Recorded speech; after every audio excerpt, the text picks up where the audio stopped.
என் தங்கமே, நீ நன்றாக வாழ வேண்டுமென்றால், ஆரோக்கியமாக வாழ வேண்டுமென்றால் உன் மனக்கவலையை மாற்றலாமே. உன்னுடைய வாழ்க்கை ஆரோக்கியமுள்ளதாக இருக்கணும். ஆரோக்கியமான வாழ்க்கையில்தான் நீ இன்புற்று வாழ முடியும். உடலும் உள்ளமும் ஆரோக்கியமாக இருந்தால்தானே உன் வாழ்க்கை ஆரோக்கியமானதாக அமையும். தங்கமே, நல்ல நேரத்தில் சொல்கிறேன். உனக்கான நேரத்தில் தான் இப்போது வந்து பேசிக்கொண்டிருக்கிறேன். உனக்கு வரும் துன்பங்களை கொண்டு நீ துவண்டு விடக்கூடாது. துன்பங்களை அடியோடு அடர்ந்துவிட முயற்சி செய். எதிர்காலத்தில் நேரிடப் போகும் துன்பங்களை முன்கூட்டியே எதிர்பார்த்து அவற்றை காரணமாக கொண்டு இப்போதிருந்தே கவலைப்பட ஆரம்பித்து விடுகிறாய். தங்கமே, வீரன் ஒருவன் தன் வாழ்நாளில் ஒரு முறைதான் சாகிறான். ஆனால் கோழையோ நாள்தாரும் சாவை தழுவிக்கொண்டிருக்கிறான். இதை மனதில் வச்சுக்கோ. நீ கோழைகள் போல வாழப்போகிறாயா? கோழைகளைப் போல் வாழ்க்கையில் எதற்கெடுத்தாலும் கற்பனை செய்து கொண்டு அதற்காக கவலை கொள்வது கூடாது.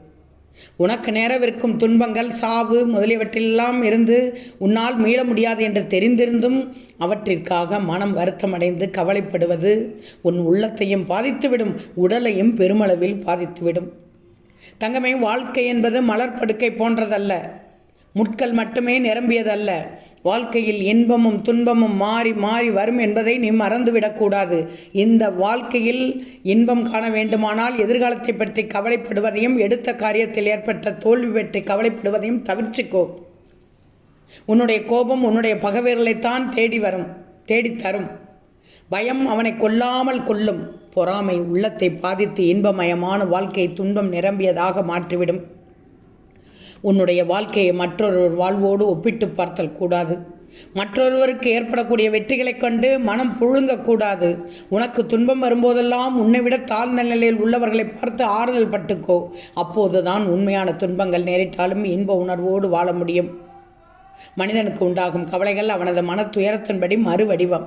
உன்னுடைய கவலைகளில் மிக பெரும்பாலானது பணம் பற்றியவையாக இருக்கிறது. வருவாய்க்கு தக்கவாறு செலவு செய்ய பழக்கிட்டாலே பணக்கவலைகள் இல்லாமல் போய்விடுமே.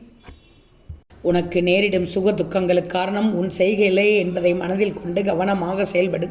மற்றவர்களுக்கு துன்பம் வருத்தம் நேரிடாத வகையில் நீ நினைத்தாலும் செயல்படுத்தல் வேண்டும். வலிமையான நம்பிக்கையும் உண்மையும் கொண்டு செயல்பட்டு வாழ்ந்தையானால் கவலையற்ற வாழ்வில் வளமாகவும் இன்பமாகவும் வாழலாம். வாழ்க்கையை மலர் சோலையாகவும் முட்கள் நிறைந்த வெறும் காடாகவும் ஆக்கிக் கொள்வது உன் கைகளில்தான் உள்ளது. அதனை உணர்ந்து வாழ்ந்தால் எப்போதும் வசந்தம்தான். ஓம் சாய்ராம்.